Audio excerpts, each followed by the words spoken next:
إن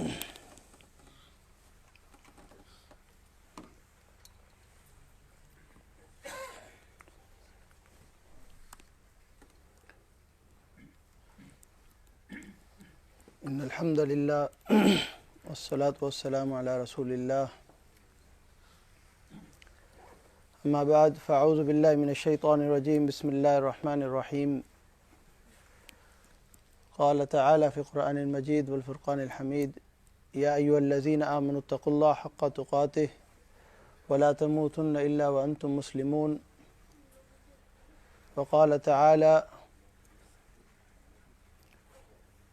الذي خلق الموت والحياة ليبلوكم أيكم أحسن أملا وقال النبي صلى الله عليه وسلم الكيس من دان نفسه وعمل لما بعد الموت والعاجز من أتبع نفسه هواها وتمنى على الله.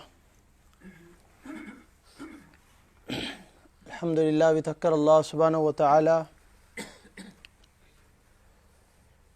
för ännu en gång att vi är tillsammans här. Varje dag som vi möter är ett nytt chans för oss. Och den här chansen är för att vi ska närma Allah subhanahu wa ta'ala. Och den här versen som jag läste, الذي خلق الموت والحياة ليبلوكم أيكم أحسن عملا. Att Allah subhanahu wa ta'ala har skapat både döden och livet för att Allah ska testa vilka av oss gör goda handlingar, de bästa handlingar. Allah testar oss. Så livet är en prövning. Alhamdulillah, vi thank Allah subhanahu wa ta'ala that Allah has once again chosen us. So we are here, and every day which we face is a new chance for us, one more chance to get closer to Allah subhanahu wa ta'ala. And Allah has sent us, created us in this world, so Allah can, in order to be tested what we are doing. And Allah is mentioning in the Quran, the verse I recited, that Allah has created both life and death. So Allah, in order to test amongst us who are the one who will do good deeds. So alhamdulillah, Allah का एहसान है कि अल्लाह ताला ने हमें तौफीक अता फरमाई और एक और जो है मौका दिया, ज़िंदगी का एक और दिन दिया, और हर एक नया दिन एक मौका है अल्लाह से करीब होने का. अल्लाह ताला कुरान में फरमा रहे हैं कि अल्लाह ने ज़िंदगी को और मौत को पैदा किया ताकि अल्लाह इंसान का इम्तिहान ले सके. यानी इस दुनिया में अल्लाह ने हमें एक इम्तिहान में रखा हुआ है और मुस्तकिल हर तरह से इम्तिहान चल रहा है. Så vad är prövning från Allah subhanahu wa ta'ala? Jo, prövning från Allah subhanahu wa ta'ala är att vad än vi gör, vad än vi får, hur använder vi detta? Vi har goda tider, hur spenderar vi tid under dessa omständigheter?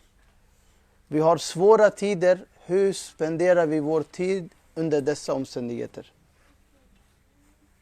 So if we have good time and we have some happiness, moment of happiness in our life, how are we utilizing that happiness in that time? It's a test. We have a moment of grief, we have some difficulties in our life. How are we utilizing that time of grief? is also a test from Allah subhanahu wa ta'ala. चाहे खुशी हो चाहे गमी हो, अल्लाह हमें देख रहे हैं कि हम उस खुशी में और उस गमी में अपना वक्त कैसे गुजार रहे हैं, वो खुशी कैसे मना रहे हैं या वो गम कैसे सह रहे हैं.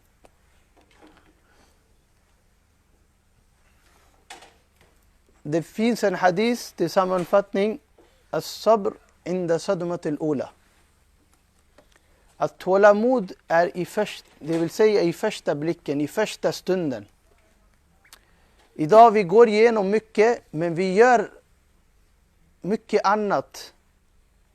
Och sen på slutet säger vi har mycket tålamod. När inget fungerade, då säger vi att vi har tålamod.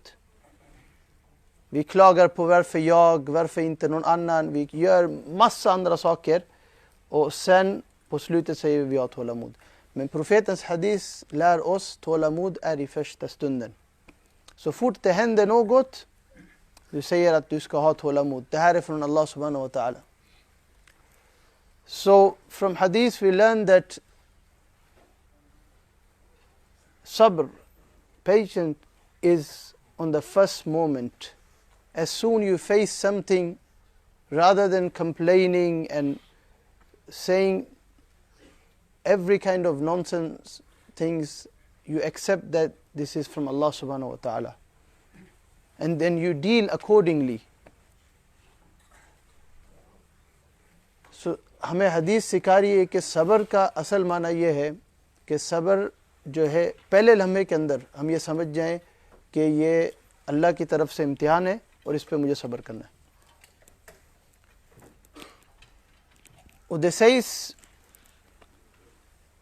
att det finns två saker att göra för att man ska verkligen acceptera prövningen som har kommit till oss. Det finns två saker att göra. Det ena är att acceptera att det är från Allah subhanahu wa ta'ala. Allah valde mig, det var inget misstag. Du vet, man säger det kanske var menat till någon annan och jag blev utvald bara sådär. Det var bara slumpmässigt. Allah gör inga misstag. Allah valde mig, jag accepterar. Jag ska ha tålamod nu. Det första, acceptera.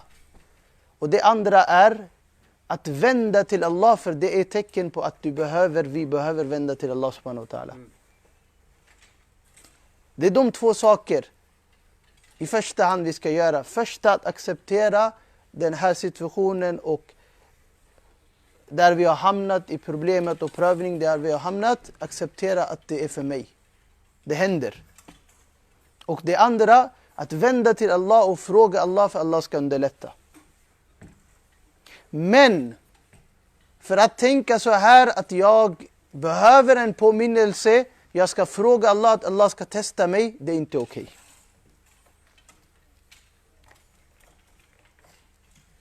Vissa man hör att jag är redo, Allah kan testa mig hur Allah vill. Man tror att det är någon lek. Allah kan testa mig hur Allah vill, jag är redo. Det ska man absolut inte göra. Profeten har lärt oss att aldrig fråga för prövningar. När det kommer, du ska ha tålamod. Men fråga aldrig. För Allah har bestämt för oss när prövningen ska komma, när glädjen ska komma. Om vi ska fråga Allah subhanahu wa ta'ala, då betyder vi utmanar vår qadr, vårt öde. So one thing is to learn that as soon one difficulty come on us, accept it. This is from me and I will have patience. And the other thing is that you seek forgiveness to Allah subhanahu wa ta'ala and you ask for Allah's forgiveness, and with that you ask Allah's help. But what you should not do is ask for test yourself. Some people, you hear them, I'm ready, my iman is on that level, I'm ready. Whatever Allah will test me with, I'm ready for that. You shouldn't do that, and this is the teaching of Nabi sallallahu alaihi wasallam. Not to ask a test for yourself. When difficulty comes, you take it, accept it. When happiness comes, you take it and accept it. But you don't ask for difficulties yourself. तो दो चीज़ें जब हमारे पे अल्लाह हमें हमारा इम्तिहान ले तो दो चीज़ हमें ज़रूर करनी है।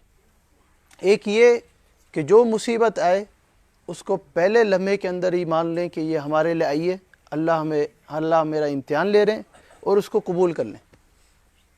दूसरा ये कि अल्लाह की तरफ रुजू करें, क्योंकि मुसीबत का आने का एक वजह ये होती है कि अल्लाह की कुर्बत मकसूद होती है, वो ज़रिया होती है।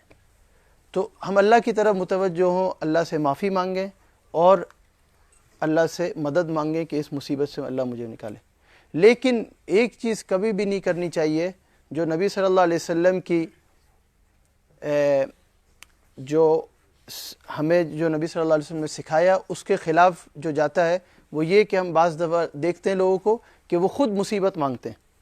वो कहते हैं कि अल्लाह मेरे से जो मुझे मेरा इम्तिहान ले ले, मैं तैयार हूँ, मेरा ईमान का लेवल वहाँ पहुँच गया कि अब अल्लाह मुझे जिस तरह भी टेस्ट करेंगे मैं तैयार हूँ। तो नबी सल्लल्लाहु अलैहि वसल्लम ने इसके ख़िलाफ़ हमें सिखाया कि जो आए उस पर सब्र करो, लेकिन ख़ुद ना इम्तिहान मांगो। Nu, vad är egentligen prövning? Alla tolkar prövning på olika sätt. Vissa har prövning med att de har barn, men barnen är sjuka. Vissa har prövning med att de vill ha barn, men de får inte. Vissa har prövning att de vill ha mer pengar, men det som är skrivet för dem är där. Vissa har prövning att de vill ha bättre familj, men det är för dem det är bestämt. Vissa vill ha bättre boende, vissa vill ha bättre jobb. Det är olika prövningar som man har i livet. Men för alla, den prövning som Allah testar oss, det är Allah som har bestämt för oss. La yukallifullahu nafsan illa wus'aha. Allah vet hur mycket vi kan orka. Om vi tror att det här var mer än vad vi kunde orka, det är egentligen inte så. För tänk att Ayub alayhi salam, han var testad med vad? Bland de största prövningar han blev testad. Han hade allt, men han blev testad. Och vad säger han? Under den prövningstiden som var det var den bästa tiden jag hade. Varför? För jag kände att jag var nära Allah subhanahu wa ta'ala på något sätt. Genom prövningen, jag kände mig att jag var nära Allah. Han frågade inte efter det, men när den kom, han hade tålamod som var förväntat från honom. Så när det kommer, då tålamod i den stunden är att du accepterar och du anklagar inte andra, och du heller inte blir missnöjd med Allahs rahma. Du accepterar och du frågar för Allahs rahma. Och du gör både i glädje och i sorg, du gör som Allah ville, som profeten har visat. Idag, vad är största problem hos oss? Att vi spårar ut, vare sig om det är glädje eller det är sorg. Vi gör inte enligt profetens lärdom. Vad gjorde profeten när han var som mest glad? Eller vad gjorde profeten när han var som mest ledsen? Vad gjorde profeten? Hans lära, det är sättet att lyckas med. Så att fråga efter, vad gjorde profeten under dem? Han gick igenom många stora prövningar, profeten sallallahu alaihi wasallam. Genom många stora prövningar. Det är lätt att säga, men det var stora prövningar för profeten och profeterna innan och folket efter också. Så att följa efter de som har verkligen lyckats. Vad gjorde de i glädje? Vad gjorde de i sorg? Det är lösningen för oss. So, to conclude, what is the solution here? We have different difficulties in our life. Some have difficulties with children, having children. Some have difficulties not having children. Some have difficulties of having less wealth. Some have difficulties of having much more wealth. They don't know how to distribute and how to use. That is test for them also, how they are utilizing their wealth. And some, there is the test of job, some test of family. So different tests you have at different time of your life and different part of your life. But what is the solution? The solution is to see what Nabi sallallahu alaihi wasallam did in the time of grief, what Nabi sallallahu alaihi wasallam did in the time of happiness. This is the solution. How he celebrated, how he celebrated his happiness and how he grieved on sadness. This is the solution. The way of success is to see what he did and what people, who followed him in the right manners, what they did. So, असल कामयाबी का तरीका क्या है कि ये देखें कि नबी सल्लल्लाहु अलैहि वसल्लम ने गम में क्या किया. नबी सल्लल्लाहु अलैहि वसल्लम पे हर तरह के इम्तिहान आए. ऐसे बोलने में शायद आसान हो, बोलने में भी बाज़ दफ़ा मुश्किल हो, और इतने मुश्किल इम्तिहानात है, लेकिन उनमें नबी सल्लल्लाहु अलैहि वसल्लम ने उन इम्तिहानात के मौके पे कैसे सब्र किया, उस तरीके से हम सब्र करें. और जिस तरीके से खुशी आई तो खुशी किस तरह मनाई, उस तरीके से हम खुशी मनाएं. तो अल्लाह ताला हमें इसकी जो है अमल की तौफीक अता फरमाए. Det sista jag vill avrunda med, att det vi har, för att vi ska, samtidigt som vi ska ha tålamod, vi ska vara tacksam för det vi har. Idag den här otacksamheten är så mycket i oss naturligt, det är inne i oss, det är inbakat i oss, att vi klagar på allt. Vi klagar på allt, vi klagar på vårt boende, vi klagar på jobb, vi klagar på inkomst, vi klagar på familjen, vi klagar på kläder, vi klagar på moskén, vi klagar på samhället, vi klagar på allt. Vi klagar inte på bara en enda person, det är oss själva. Allt annat. För vi glömmer att se spegel. Vi glömmer inte att se spegel, det ser vi varje dag, vi ska kamma hår och vi ska fixa allt det här. Men vi glömmer att se den riktiga spegel. Att det börjar från mig. I will start from myself. So, the problem is that today we complain about everything apart from ourselves. Society, family, house, this, that, but we forget one thing. I have to start from myself. So be thankful for what you have. This is the key of success. Then you will be also having patience for what you not have. So एक आखिरी चीज़ ये कि conclude करने के लिए कि हम ये समझें कि खुलासा ये है कि जो अल्लाह ने हमें दिया है उस पर हम अल्लाह का शुक्र अदा करें. अगर जो हम अल्लाह दिया हुआ पे शुक्र अदा करेंगे तो जो नहीं है उस पर खुद ब खुद सब्र आ जाएगा. क्योंकि जो मेरी किस्मत में था मिल गया, जो होगा वो भी मिल जाएगा, लेकिन जो नहीं है उस पर मैं सब्र करूँगा.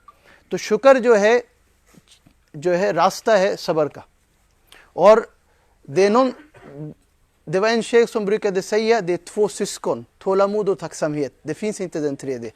Antingen har du tålamod för det du inte har, eller är du tacksam för det du har. Det finns inte tredje. Det är de här två syskon du ska hålla till. So, it was one sheikh used to say for jokes, but to remind us. There are two siblings, and what are they? Either is patience, you have sabr on what you not have, and either you are thankful for what you have. There is no third party here. So you have often we say, I am thankful, but jag är tacksam, men. Den här men kommer då den tredje personen som kommer in och vi vet inte vem den är. Då är det någonting som ska tvivla i oss. Så आखिरी चीज़ ये है कि या तो सब्र है या पे शुक्र है, यही दो हैं. तीसरा रास्ता नहीं है कि मैं शुक्रगुजार ज़रूर हूँ लेकिन समझे, तो वो लेकिन जो है रास्ता खोल देता है.